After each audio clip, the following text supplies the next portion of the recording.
some of the deterioration of that relationship between Washington and Pretoria has in part been, it's that whole question of the Afrikaners being received as refugees. Now, there has been widespread acknowledgement that there is a mischaracterization of the relationship between Pretoria and its Afrikaner Afrikaner population.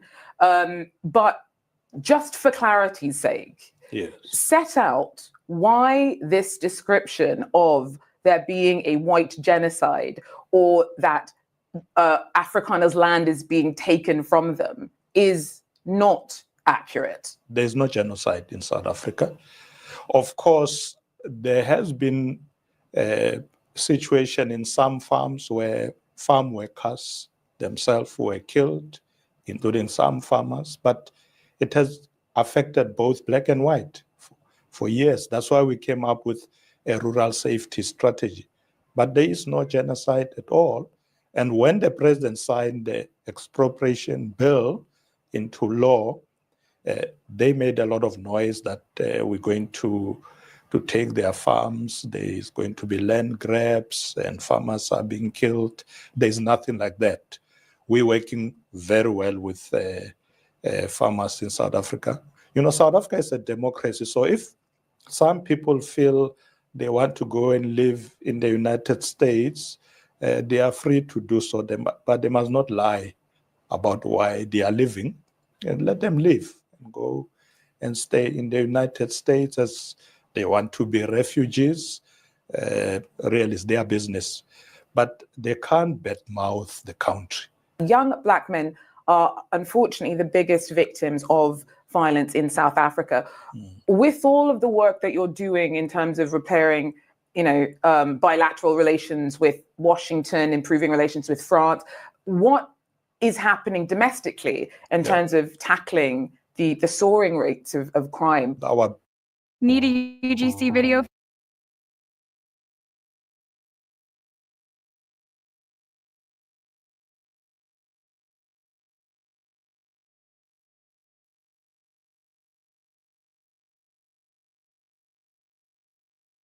So that these young people are employed. As you know, there's a very high level unemployment rate in South Africa, especially affecting young people. So we have agreed as a government that let's prioritize growing the economy so we can create jobs. But there are other plans as well that we put in place, like fighting crime and corruption and so on. But a growing economy is critical for us, because once people have jobs, we're going to be able to remove them from the streets. These young people will become productive, they'll become focused. We will still have to deal with crime, of course, but when the economy is growing, it's easy to move people out of crime situations. So that's why I'm traveling, that's why I'm in France, engaging companies to come invest in South Africa in the field of energy, in infrastructure, tourism, and so on. So we are hard at work. And the economy of South Africa is actually growing, albeit slowly. I mean, we're looking at maybe 3% over the next 2-3 years. We are at 1.9% now, but we're pushing very hard. South Africa has an influence on economies beyond its own. So the G20 presidency, it's in your hands. The US has boycotted that.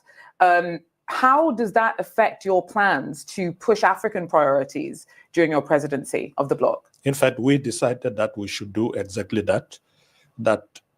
Now that is our turn to lead the G20 presidency, we're going to focus on Africa.